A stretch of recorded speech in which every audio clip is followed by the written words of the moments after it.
Приветствуем наших подписчиков и гостей канала Эзотерика для тебя. Друзья, мы вас всех приветствуем в изобилии и достатке.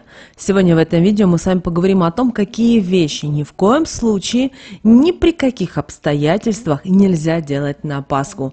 Пожалуйста, не гневите Бога. Кроме того, мы поговорим в этом видео о традициях этого дня и, конечно же, обращаем ваше внимание, что в этом видео мы дадим вам особые молитвы, которые обязательно нужно прочесть в саму Пасху. Это молитва-оберег и это воскресная молитва.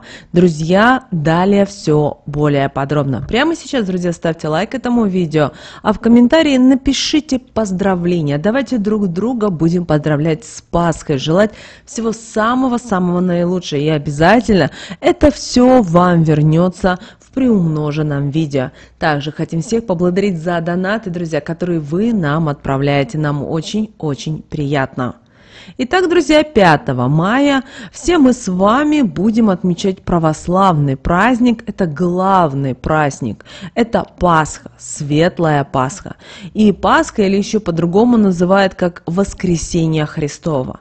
Вы знаете, за многие века празднование Светлого Христова Воскресения появилось и сохранилось до наших дней множество народных примет, поверий, обрядов, так как на Руси каждый год в день этого великого праздника в каждом доме ставили около икон кувшинчик с медом, который называли канунчиком.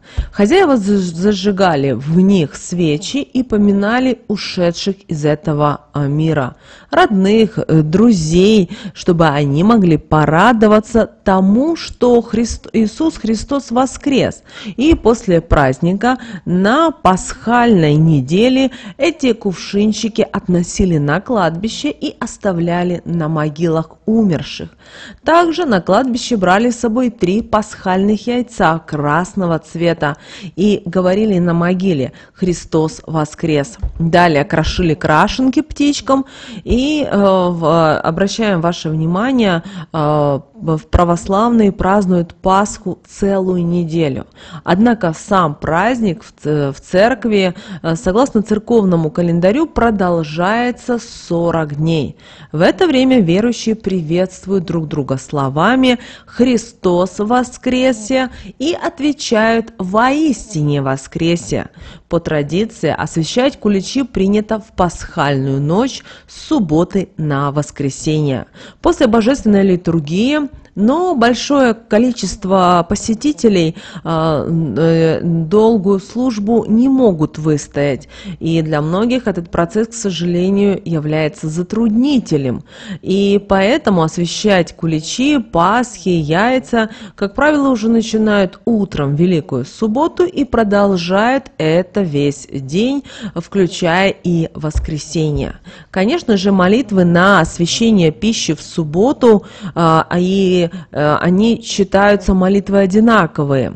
Давайте теперь поговорим о том, что же можно положить в пасхальную корзину. Вы знаете, традиционно в пасхальную корзину для освящения в церкви кладут пасхальный кулич.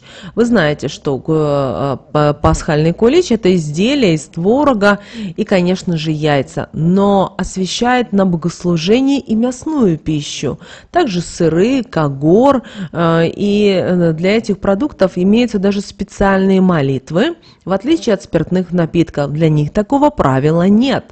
Многие задаются вопросом, а могут ли некрещенные люди освящать куличи и яйца? Вы знаете, да, могут приносить и в храм, и, конечно же, освящать.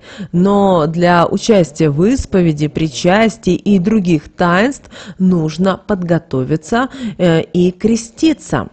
С самого утра на Пасху все православные люди шли на колокольню. В этот праздник туда пускают всех желающих.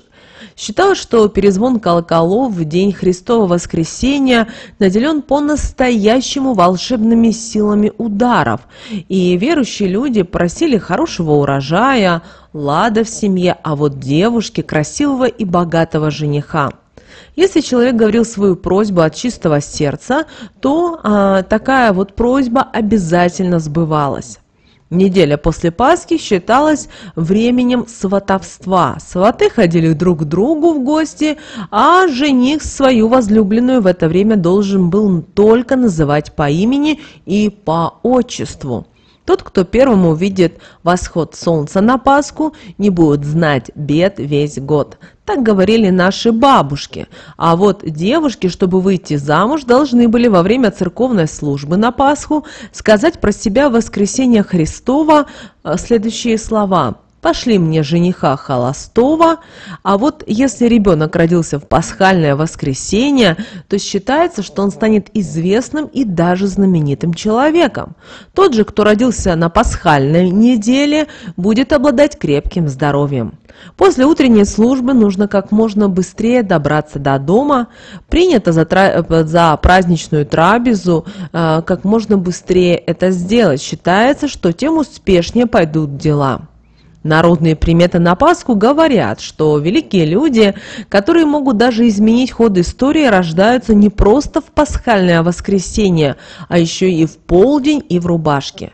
А вот плохой народной приметой считалось, если пасхальные куличи потрескались. Это означает, что целый год в семье будут какие-то несчастья, беды и проблемы. Наши прадеды обязательно крошили кусочек освященного кулича птичкам, призывая таким образом удачу и богатство в свой дом и в свою жизнь. Если вы испытываете постоянные трудности с деньгами, на Пасху обязательно подайте нищему монетку, тогда вы весь год не будете знать нужды. Девушки в этот день наводили красоту, и освященное красное пасхальное яйцо клали в воду, а потом этой водой умывались.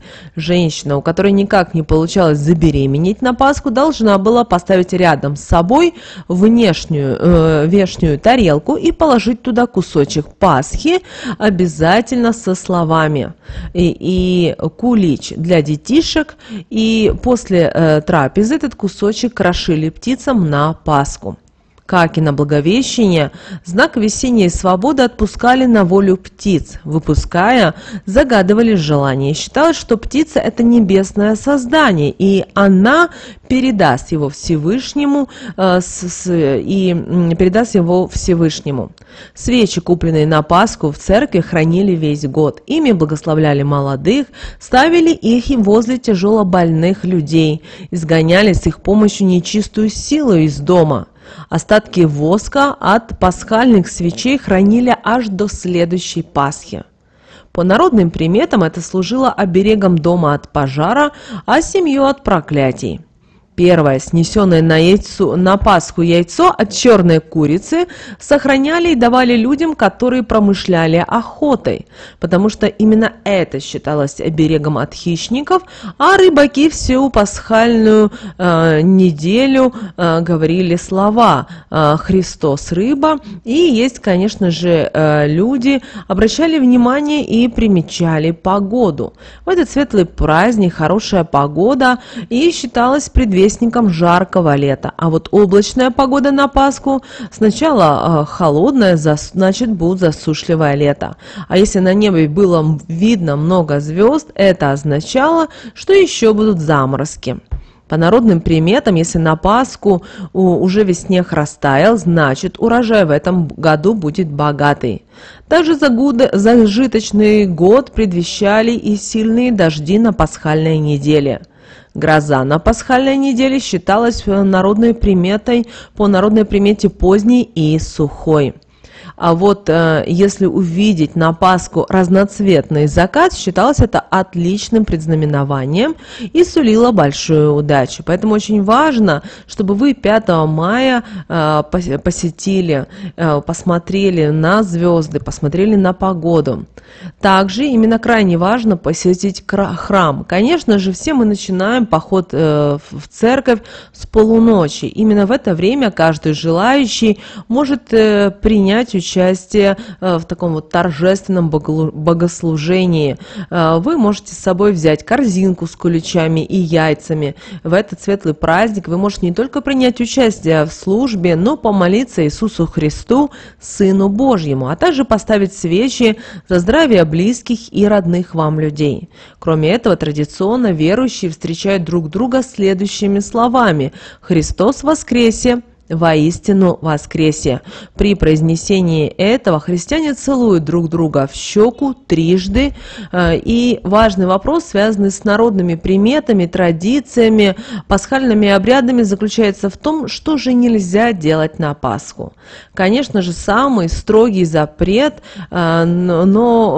существует, но, вы знаете, иногда сама жизнь вынуждает нас на тот или иной поступок. Но все же в большинстве случаев вполне можно контролировать ситуацию и постараться избежать таких дурных народных примет. Итак, друзья, лучше утром Пасхи постараться проснуться как можно раньше. Не стоит лежать в постели до позднего утра и тем более до обеда.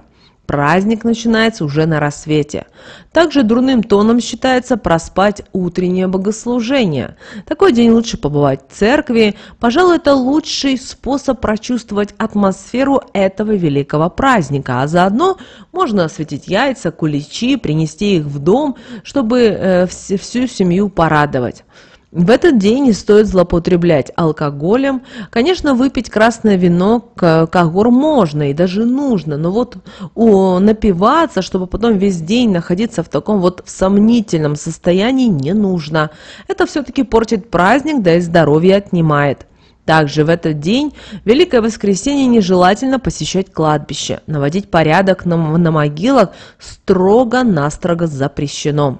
Однако мы все с вами интуитивно понимаем, Пасха – это символ победы жизни над смертью. Поэтому лучше подождать подождать до родительского дня, которое наступит всего лишь через 9 дней после Светлого Воскресения. И еще, друзья, очень важный момент: не стоит сегодня, именно в Пасху 5 мая, жадничать.